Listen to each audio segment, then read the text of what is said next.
उत्तर प्रदेश विधानसभा चुनाव 2027 कौन किस क्षेत्र में मजबूत है, कौन किस जाति में एक्टिव है। वो देश के सबसे बड़े राज्यों में सबसे ज्यादा सीटों वाले राज्यों में से एक है। विधानसभा में 403 सीट आती है, लोकसभा की 80 सीट आती है। और उत्तर प्रदेश की जो सबसे बड़ी पार्टी है वो है। तो 2022 के चुनाव के वक्त ये जो गठबंधन था ये इस स्वरूप में नहीं था। 2017 के चुनाव में जो एक डाउनफॉल आया था, 2022 के चुनाव में सपा ने कुछ रिकवरी करी। 2027 का जो विधानसभा चुनाव होना है, अखिलेश यादव इसी फॉर्मूले के साथ लड़ रहे हैं।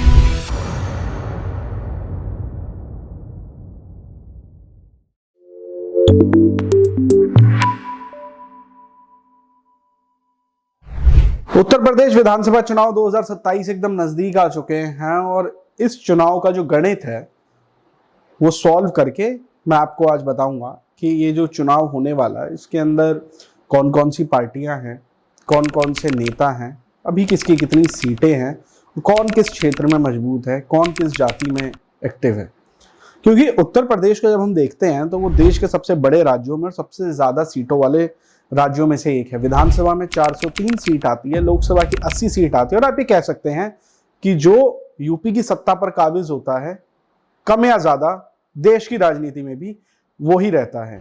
उत्तर प्रदेश की जो सबसे बड़ी पार्टी है वो है भाजपा, और भाजपा का है एनडीए अलायंस। तो भाजपा का जो एनडीए अलायंस है, इस एनडीए अलायंस की टोटल नंबर ऑफ सीट्स है, भाजपा की है 255 सीट, अपना दल सोनेलाल की है 12 सीट, आरएलडी की है 8 सीट, और सुहेल देव भारतीय समाज पार्टी की है 6 सीट, और निषाद पार्टी की भी है 6 सीट। इन सबके साथ कुल मिलाकर एनडीए गठबंधन की हो जाती हैं 287 यानी कि 287 सीट्स।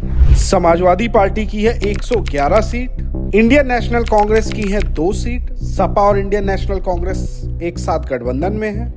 इसके बाद है जनसत्ता दल लोकतांत्रिक, राजा भैया की पार्टी, इनकी है 2 सीट, और बसपा इसकी है 1 सीट। बसपा का है एक ही विधायक, और बसपा ने भी इन दोनों बड़े गठबंधनों में से किसी को भी अपना समर्थन नहीं दिया हुआ है। और 2022 के चुनाव की बात करें तो 2022 के चुनाव के वक्त ये जो गठबंधन था ये इस स्वरूप में नहीं था। सुहेल देव आजाद पार्टी जो राजभर जीती है वो हुआ करते थे सपा गठबंधन में, जयंत चौधरी जी वो भी हुआ करते थे सपा गठबंधन में। तो सपा गठबंधन की उस वक्त सीटें ज्यादा थी, लेकिन समय के साथ ये गठबंधन टूटा और ये दोनों लोग ही अब एनडीए गठबंधन का हिस्सा हैं। अभी तक यही लगता है कि 2027 का जो यूपी विधानसभा का चुनाव होने वाला है उसके अंदर ये दोनों पार्टियां एनडीए गठबंधन में ही रहेंगी, और जो सपा अलायंस है तो सपा कांग्रेस ही साथ चुनाव लड़ने वाली है। तो मुख्य पार्टियों की जब हम बात करें, अभी हमने गठबंधन की बात करी, तो मुख्य पार्टियों में सबसे बड़ी पार्टी तो भाजपा ही है, और भाजपा की सीटें मैंने बता दी हैं। भाजपा के जो प्रमुख नेता हैं उसमें योगी आदित्यनाथ जी हैं,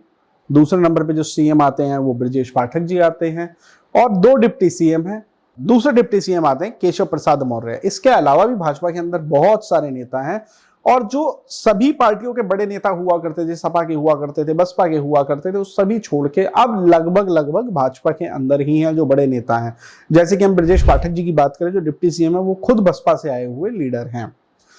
अब हम बात करते हैं समाजवादी पार्टी की। समाजवादी पार्टी के ऊपर हमने एक पूरी वीडियो भी बनाई हुई है, जिस वीडियो के अंदर हमने समाजवादी पार्टी का पूरा इतिहास बताया हुआ है, कैसे मुलायम सिंह के मुस्लिम यादव गठबंधन से लेकर आज अखिलेश यादव के पीडीए की राजनीति पर समाजवादी पार्टी आई है। और 2017 के चुनाव में जो एक डाउनफॉल आया था, 2022 के चुनाव में सपा ने कुछ रिकवरी करी, और जो 24 का लोकसभा का चुनाव आया उसमें इनका शानदार प्रदर्शन रहा।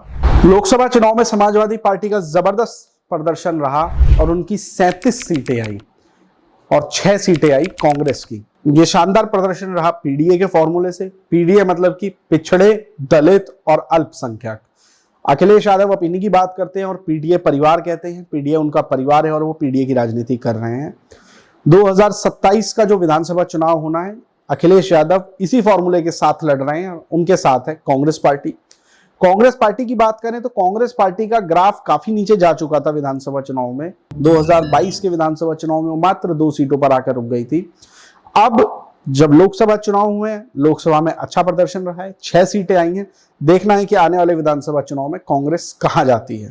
अब बात करते हैं बीएसपी की, बहुजन समाज पार्टी, जो एक समय पर देश की राष्ट्रीय पार्टी हुआ करती थी। हिंदी भाषी जितने भी क्षेत्र हैं हमारे, जिसमें आप बिहार, दिल्ली, उत्तर प्रदेश, राजस्थान, हरियाणा, मध्य प्रदेश, सभी जगहों पर 1, 2, 3, 4 विधायक इनके आया करते थे। दिल्ली के अंदर तो निगम में बसपा की अच्छी सीटें आया करती थी। एक दौर था जब बसपा राष्ट्रीय पार्टी बन गई थी। मायावती 4-5 बार उत्तर प्रदेश की सीएम बनी, देश की पहली दलित मुख्यमंत्री बनी थी वो, उत्तर प्रदेश की पहली महिला मुख्यमंत्री बनी थी वो। उसके बाद आज जो हम स्थिति देखते हैं कि बसपा 1 सीट पर आकर रुकी हुई है, और 1 सीट भी जैसे तैसे, और आने वाले चुनाव में कुछ खास प्रदर्शन होता हुआ दिख नहीं रहा है। बसपा का ये डाउनफॉल ही चल रहा है, और वो उसने किनारा बनाया हुआ है सभी गठबंधनों से, भाजपा के भी और समाजवादी पार्टी से ही, और सपा और बसपा सभी सीटों पर लड़ती है। बसपा के वोट बैंक की बात करें तो दलित वोट बैंक और खासकर जाटा वोट बैंक इनका हुआ करता था, और प्लस में जब ये सत्ता में आई थी 2007 में, तो इनके पास ब्राह्मण वोट बैंक भी आया था, जो यूपी की राजनीति में अच्छे परसेंटेज में 10 से 11% कहे जाते हैं। तो ब्राह्मण और दलित जब मिले थे तो उन्होंने मायावती को मुख्यमंत्री बनाया था। आज की डेट में दलितों का भी समर्थन मायावती के पास नहीं है और ब्राह्मणों का भी नहीं है। यही वजह है कि बसपा का इस समय हाल अच्छा नहीं है उत्तर प्रदेश में। अपना दल सोनेलाल की बात करते हैं, जिसकी लीडर हैं अनुप्रिया पटेल, कुर्मी जाति की राजनीति करते हैं, पूर्वांचल की तरफ एक्टिव है इनकी पार्टी, और 12 विधायक आते हैं इनके अनुप्रिया पटेल जी के, और इस विधानसभा में भी ये एनडीए गठबंधन के साथ रहने वाली है। अगली पार्टी है निषाद पार्टी। निषाद पार्टी संजय निषाद जी की पार्टी है, और निषाद पार्टी सुर्खियों में तब आई थी जब योगी आदित्यनाथ जी मुख्यमंत्री बने थे और गोरखपुर की लोकसभा सीट खाली हुई थी। तब गोरखपुर की लोकसभा सीट पर जब लोकसभा का चुनाव हुआ था, बाय इलेक्शन हुआ था, उस बाय इलेक्शन में निषाद पार्टी के जो प्रत्याशी हैं, और उस वक्त निषाद पार्टी सपा के साथ गठबंधन में हुआ करती थी, परवीन निषाद जो कि संजय निषाद के बेटे हैं, वो सांसद चुन के आए थे बाई इलेक्शन में, और उन्होंने भाजपा को हरा दिया था। तब निषाद पार्टी सुर्खियों में आई थी, पूरे देश में हेडलाइन बन गई थी कि गोरखपुर की सीट, योगी आदित्यनाथ की सीट, लोकसभा के बाई इलेक्शन में भाजपा हार गई। लेकिन 2022 का जो विधानसभा चुनाव हुआ था, उस विधानसभा चुनाव में निषाद पार्टी ने साथ दिया है भाजपा का, एनडीए गठबंधन का, और अभी भी ये एनडीए गठबंधन में ही हैं। इनके बेटे भी हैं, श्रवण निषाद, जो कि चौरी चौरा से विधायक है। चौरी चौरा बड़ी चर्चित सीट है। चौरी चौरा कांड आपने सुना होगा, जो आजादी के समय हुआ था। निषाद पार्टी मूलतः निषादों की राजनीति करती है, और ये गॉडमैन ऑफ फिशरमैन अपने आप को बताते हैं संजय निषाद जी, और इस बार ये वर्चस्व बढ़ा रहे हैं अपना। पूरे यूपी के अंदर इनके जगह जगह पर सम्मेलन हो रहे हैं। अब देखना है कि इन्हें आने वाले विधानसभा चुनाव में कितनी सीटें देती है भाजपा, और इनके कितने विधायक जीत के आते हैं। इसके बाद बात करते हैं हम आरएलडी की।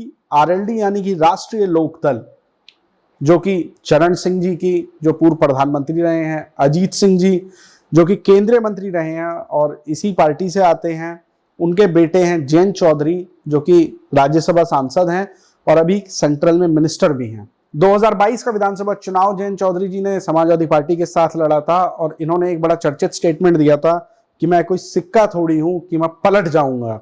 जब इनके ऊपर आरोप लगाए जा रहे थे और चर्चाएं चल रही थी कि ये पार्टी बदल सकते हैं, गठबंधन बदल सकते हैं, लेकिन इन्होंने गठबंधन तब तो बदला नहीं था। लेकिन लोकसभा चुनाव से पहले इन्होंने गठबंधन बदला और ये फिर भाजपा में आ गए, और अब ये भाजपा के साथ हैं। अब देखना है कि इन्हें कितनी सीटें मिलेंगी, क्योंकि इनके जो विधायक हैं वो भाजपा के लोगों को हराकर ही विधायक बने हैं। तो अब जब वो उन सीट पर आ चुके हैं, तो कितनी सीटें और कहां पर मिलती हैं, ये देखने वाला विषय होगा और चर्चित विषय होगा। सुहेलदेव पार्टी के संस्थापक हैं राजभर जी, ओम प्रकाश राजभर। इनके भी बयान बड़े चर्चित आते हैं। 2022 का जब इन्होंने विधानसभा चुनाव लड़ा था, तो इन्होंने लल्लन टॉप के एक इंटरव्यू में कहा था कि भगवान भी स्वयं धरती पर अगर उतर के आ जाएंगे और वो कहेंगे कि भाजपा में चले जाओ, मैं तब भी भाजपा में नहीं जाऊंगा। लेकिन इन्होंने तब भी अपना गठबंधन बदल लिया चुनाव के बाद, और ये अब भाजपा के साथ हैं, एनडीए गठबंधन के साथ हैं। सो भाजपा के जो 6 विधायक हैं, उन 6 विधायकों में से एक विधायक का नाम है अब्बास अंसारी। अब्बास अंसारी मुख्तार अंसारी के बेटे हैं। मुख्तार अंसारी वो चेहरा है जिस पर भाजपा ने पूरी राजनीति करी, जिसके चेहरे पर ध्रुवीकरण हुआ, और आज उन्हीं का बेटा जिस पार्टी से विधायक है वो पार्टी भाजपा के गठबंधन में है। लेकिन मुख्तार अंसारी के जो बेटे विधायक है उनकी पार्टी का जो समर्थन है वो भी एनडीए को है और भाजपा को, और भाजपा ने उनका समर्थन लिया हुआ है। तो ये बड़ी हैरान करने वाली बात है, ये भी एक आयरनी है। और अब देखना होगा क्या राजभर जी ये टिकट रिपीट कर पाएंगे या फिर इनका टिकट अब की बार कट जाएगा। अब बात करते हैं जनसत्ता दल। जनसत्ता दल राजा भैया यानी कि रघुराज प्रताप सिंह इस पार्टी से विधायक हैं, उन्हीं की पार्टी है राजा भैया की, और प्रतापगढ़ में ही ये एक्टिव रहते हैं। जनसत्ता दल के 2 विधायक हैं, एक रघुराज प्रताप सिंह यानी कि राजा भैया और दूसरे विनोद सरोज जो बाबागंज को रिप्रेजेंट करते हैं। और रघुराज जी की तो कॉन्स्टिट्यूएंसी है कुंडा, ये भी हमेशा सुर्खियों में रहते हैं। इनका झुकाव भाजपा की तरफ है, लेकिन ये गठबंधन में नहीं रहते हैं और इनकी सीट पर भी भाजपा के प्रत्याशी रहते हैं। कई बार भाजपा प्रत्याशी नहीं भी देती है, इनकी इस तरीके से मदद करती है, लेकिन गठबंधन का हिस्सा ये नहीं रहते हैं। एक और पार्टी है यूपी में जिसका अभी तो एक भी विधायक नहीं है, लेकिन लोकसभा चुनाव में उस पार्टी से एक सांसद जीत के आ चुके हैं। आजाद समाज पार्टी, काशीराम की बात कर रहा हूं मैं, जो अपने आप को अब दलितों का नेता बताते हैं उत्तर प्रदेश का और कहते हैं कि बहन जी के बाद अब जनता उन्हीं पर भरोसा जता रही है, और वो सांसद बन चुके हैं। मैं बात कर रहा हूं चंद्रशेखर रावण की। चंद्रशेखर जी अब सांसद बन चुके हैं, उनकी पार्टी भी चुनाव लड़ते हुए आई है। पिछला चुनाव भी उन्होंने बिहार में भी लड़ा था, कुछ खास प्रदर्शन नहीं रहा है। अब यूपी का चुनाव भी वो लड़ेंगे, तो देखना है कि क्या वो अखिलेश यादव के साथ समर्थन में लड़ते हैं या वो अलग ही चुनाव लड़ेंगे, तो ये भी देखने वाली बात होगी। अब मैंने आपको प्रमुख पार्टियां बता दी हैं उत्तर प्रदेश में चुनाव लड़ती हैं, वो किस किस खेमे में चुनाव लड़ती हैं ये भी आपको बता दिया है। थोड़ा बहुत आगे पीछे हो सकता है आने वाले चुनाव में, लेकिन अभी कुछ ऐसा होता हुआ दिख नहीं रहा है। कुछ भी होगा तो मैं आपको जरूर बताऊंगा। जुड़े रहिएगा ग्राउंड जीरो के साथ ऐसे और भी पॉलिटिकल अपडेट्स के लिए। धन्यवाद।